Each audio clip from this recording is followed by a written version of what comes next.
Son las 7 de la mañana, 41 minutos, una hora menos en Galápagos. Gracias por su sintonía. Es Ecuador Radio, noticiero líder cada mañana en la capital. Emitimos desde Quito, Luz de América, por Radio Quito, la voz de la capital y Platinum FM. Lo hacemos también para las provincias de Guayas, Azuay, Carchi, Cotopaxi, Tungurahua, para nuestras plataformas y la página web de Ecuador Radio con la que llegamos al Ecuador y al mundo. Queremos saludar esta mañana a Andrés Chiriboga, él es ministro de Educación subrogante en este momento. Y por cierto, le hemos convocado para hablar de los preparativos frente al fenómeno del Niño, pero que no queremos abstraernos en unas primeras preguntas sobre la coyuntura de violencia que se ha vivido con particular intensidad en algunas zonas del país, que ha obligado al Ministerio a tomar una serie de determinaciones frente a la asistencia a clases de los alumnos, por supuesto con la prioridad de proteger la vida de las personas, la seguridad de quienes podrían ser vulnerables en algunos sectores críticos y esas determinaciones. Así es que refiérase por favor, señor ministro subrogante, primero a esto y luego entramos en materia de la propuesta del contenido de esta entrevista en cuanto al fenómeno del niño. Muy buenos días, el país le escucha. Buenos días, Gonzalo, buenos días a todos quienes nos acompañan a través de Radio Platinum, Radio Quito, esta mañana. La coyuntura de la escalada de violencia que se vivió principalmente en la provincia de Esmeraldas, aunque no solamente ahí, hizo que muchas instituciones tomen diferentes decisiones, todas coordinadas a través del Código Provincial de la provincia de Esmeraldas, en el caso de ese territorio, y que implicaron principalmente la suspensión de la presencialidad, es decir, las clases se mantienen, pero de manera en modalidad de educación a distancia, en la provincia de Esmeraldas, hasta el día de hoy. ¿Por qué hasta el día de hoy? Porque el día de mañana de todas maneras había descanso para los estudiantes por el cronograma escolar. Claro, y además son fiestas de la provincia, de agosto, ¿no? Es correcto, entonces en ese descanso, digamos, estaba ya planificado, pero las clases se llevarán a distancia hasta el día de hoy. Hay evaluaciones diarias del Código Provincial en Esmeraldas, y esto hará que nosotros podamos mantener esta decisión o revocarla y regresar a la presencialidad. Los docentes de la ciudad de Esmeraldas, en el caso de la educación fiscal, deben utilizar la plataforma de teletrabajo, que está habilitada y que fue construida desde la emergencia sanitaria, en realidad, para que puedan seguir realizando sus tareas normalmente. Recordemos que el descanso es para los estudiantes. Los docentes, de hecho, realizan planificación académica, planificación de actividades. Están, digamos, aunque los estudiantes estén de vacaciones, los docentes siguen trabajando en distintas etapas. Ahora, ha habido dos factores diferentes, uno provocado por las inundaciones de hace poco tiempo en Esmeraldas, el desbordamiento de ríos, que obligaron también a modificar ciertos calendarios en algunas escuelas. Algunas vieron perdida su infraestructura, y ahora este tema de la violencia. Son dos, digamos, lo que se dice popularmente tras cuernos palos, ¿no? Dos golpes fuertes que de algún modo afectan también, y hay que reconocerlo, psicológicamente a la actitud que puede tener un estudiante para ir a la escuela, un padre de familia para enviar a sus hijos a la escuela, cuando saben que todos estos otros efectos que no son causados sino por factores exógenos a la propia educación suceden, como lamentablemente ha sucedido de modo particular en la provincia de Esmeraldas. Es correcto, Gonzalo. A ver, nosotros creemos que el Sistema Nacional de Educación tiene, por supuesto, una finalidad pedagógica, académica, en la vida y en el desarrollo de todos los habitantes del Ecuador. Eso es correcto, pero nosotros entendemos también que el Sistema Nacional de Educación sirve para brindar contención emocional a los estudiantes en los momentos que lo necesiten, no solamente en momentos masivos, de afectación masiva como estos, pero también en estos escenarios. Y por supuesto, el primer trabajo que nosotros desempeñamos, que desempeñan nuestros docentes, que hacen, como siempre nosotros resaltamos, un trabajo destacable dentro de la sociedad, es poder brindar esa contención a los estudiantes, saber cómo están, contactarse con ellos en sus comunidades o inclusive en ciudades un poco más grandes, con llamadas directamente a sus casas para saber cuáles son sus condiciones, inclusive a sabiendas de que nuestros docentes también se vieron afectados, de que nuestro personal administrativo del ministerio también se vio afectado, y ellos se encontraron realizando esa tarea desde el día 1. Y esa contención emocional fue tremendamente esta prueba en los desbordamientos de los ríos, inundaciones, que también afectaron a la infraestructura escolar en alguna medida. Entonces, son pruebas duras, pruebas de fuego del propio temple de los maestros. En los testimonios que recogió la televisión los hemos escuchado con atención, con mucho respeto, pero también sabiendo que están en una situación crítica, como usted ha señalado, ellos mismos y sus familias, y por supuesto los centros educativos y los alumnos, que es digamos la materia prima y la razón de ser de la educación, ¿no? Sí, tuvimos 2 instituciones educativas que se perdieron completamente por la crecida del río.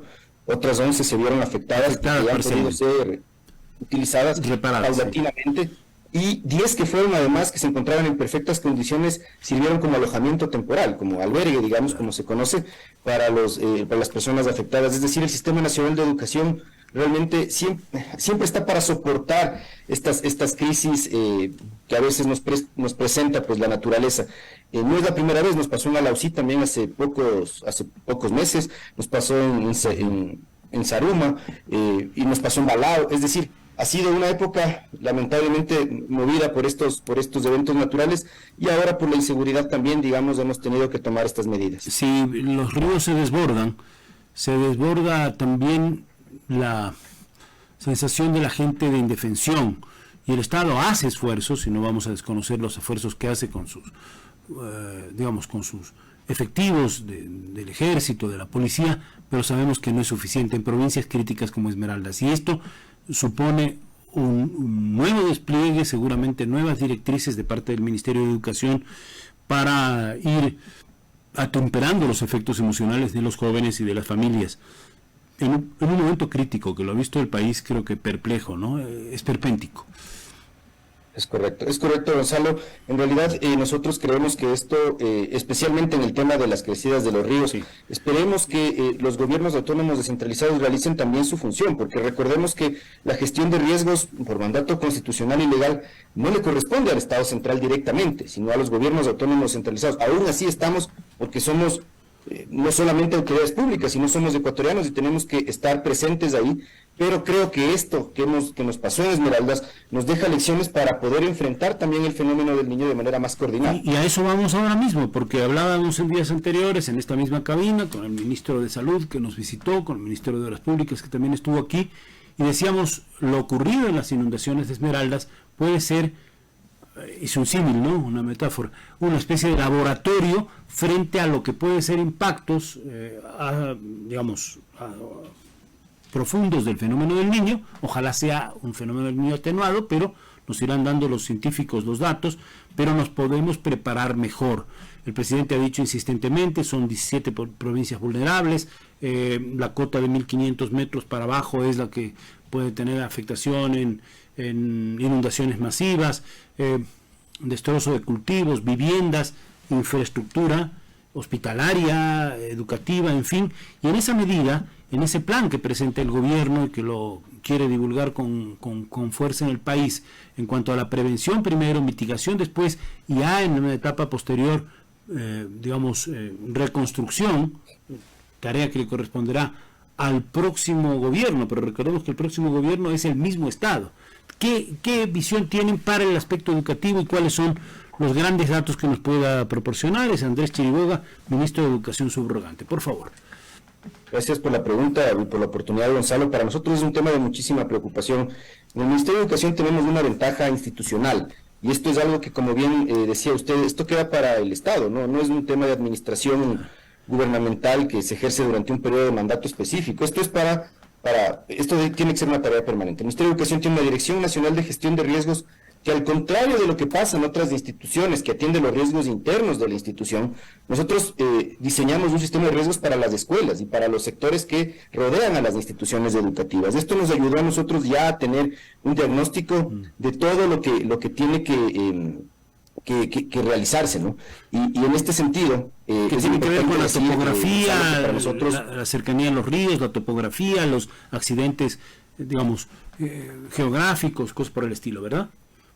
Es correcto. Nosotros hemos identificado ya 4.791 instituciones que se encuentran expuestas a fenómenos, a posibles afectaciones por el fenómeno del Niño Oscilación Sur, que es el nombre con el que se conoce específicamente a este fenómeno que sucederá. 1.414 de estas instituciones están expuestas a inundaciones y 3.377 están expuestas a movimientos de masa. Desplazamientos, aluviones o cosas por el estilo. Uh-huh. Es correcto. Entonces, es bastante, ¿no? Es un número considerable, ¿no? ¿Perdón? Es un número considerable, sumando una y otra, son más de... Sí, es fuerte. Es un número grande. Recordemos que el Ministerio de Educación es la institución pública con mayor infraestructura, con mayor presencia a nivel del país. Solo fiscales, tenemos 12.300 instituciones educativas actualmente, y por supuesto, incluidas las fiscomisionales y las particulares, llegan a 16.000. Y por supuesto, esto hace que el trabajo tenga que ser enfocado porque cada institución educativa tiene una realidad diferente, tiene un contexto distinto, inclusive puede tener una infraestructura similar, pero los ingresos, las salidas, la ubicación dentro de las diferentes ciudades, el acceso.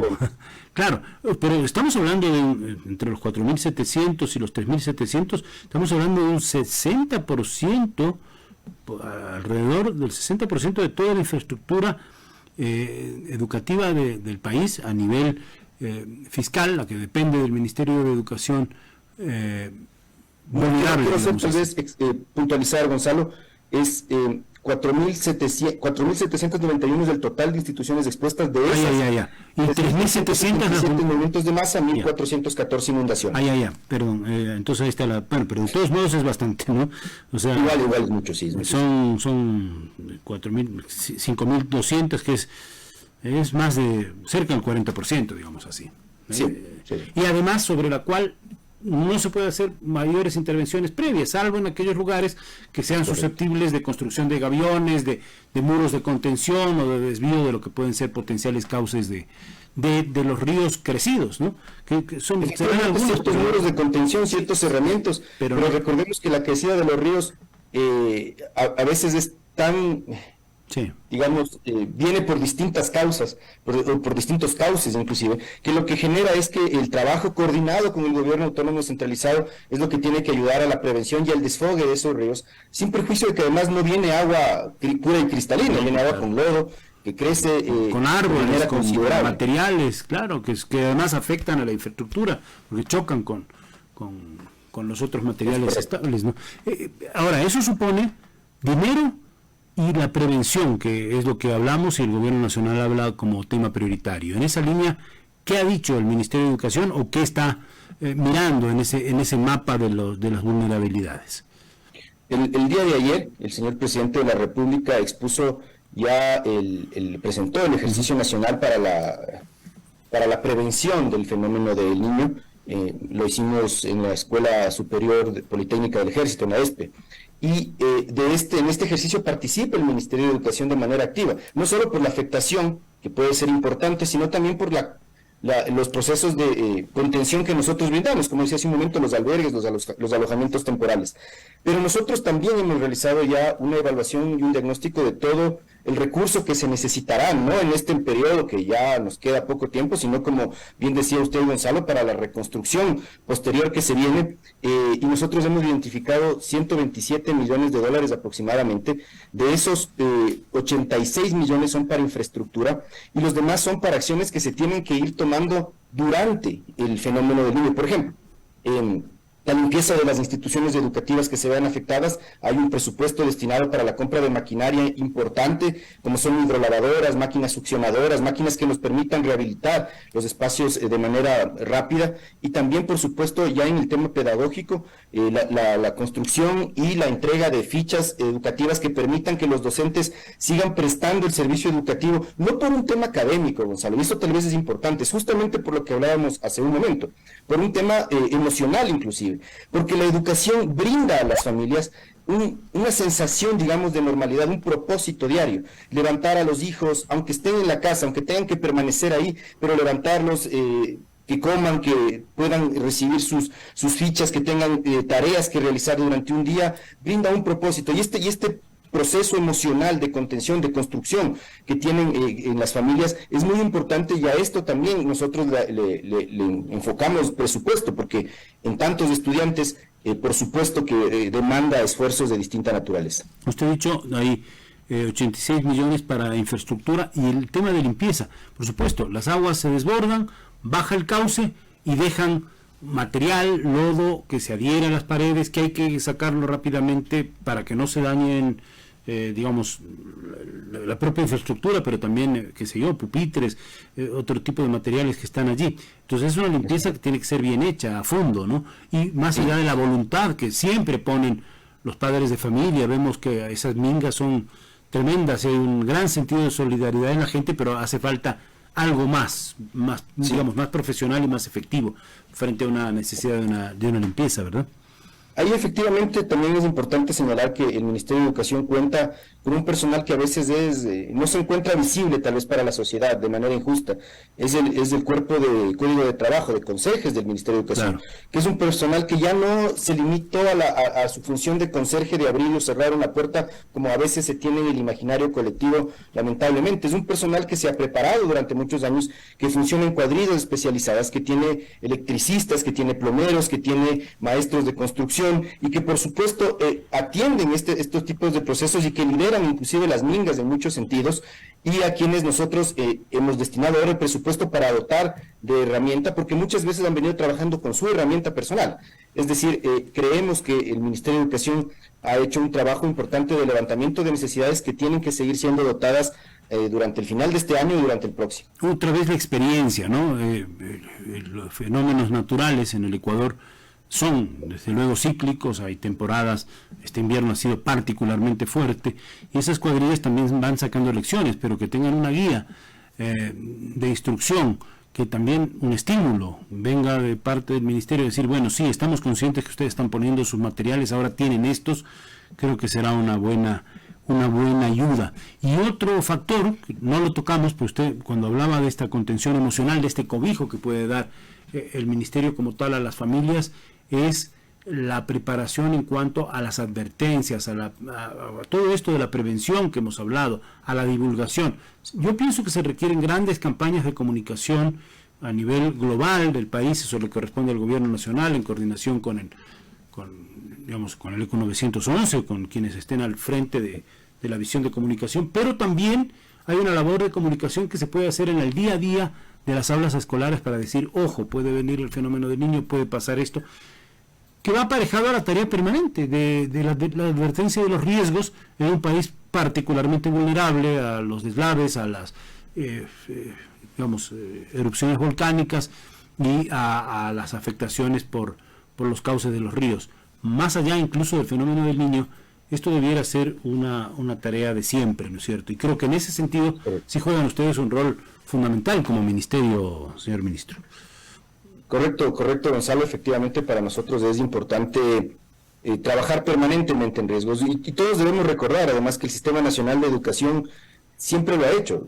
Siempre tuvimos nuestros simulacros cuando éramos estudiantes, inclusive los simulacros ante posibles temblores, terremotos y movimientos sísmicos, digamos, de manera general. Y por supuesto ahora también se siguen realizando y han ido incrementando los procesos de asimilación de los riesgos que nos rodean, que ya no solo son movimientos, que nunca fueron solo movimientos sísmicos, y que han ido creciendo, digamos, a enfocarse en otras áreas, y en este caso en el tema del fenómeno del niño también. ¿Hay una directriz, un mensaje particular para el fenómeno del niño? Porque es cierto, la cuestión general, y que siempre ha acompañado a los procesos educativos es una, pero en este en particular, con la prevención particular, ¿hay algún mensaje, fuerza que ustedes quieran en este momento compartir también con la audiencia, ministro? Lo que nosotros hemos solicitado es que cada comunidad educativa desarrolle su trabajo de aplicación de los protocolos de prevención de riesgos, porque los protocolos nacionales son generales. Y nosotros creemos que se ha venido haciendo, pero aún así instamos a padres, madres de familia, a que cuando no han recibido información de su institución educativa, de cuál es el plan que se tiene específico para que sus hijos e hijas se encuentren a salvo, lo exijan, porque los planes se encuentran. Necesitamos que sean conocidos. La palabra especificidad, que usted acaba de utilizar, es clave, porque cada escuela, digamos así, cada recinto educativo es un mundo, por el entorno natural, por los ríos cercanos, por todas estas potencialidades. Pero lo importante es también dar directrices certeras. Seguiremos tomando el punto.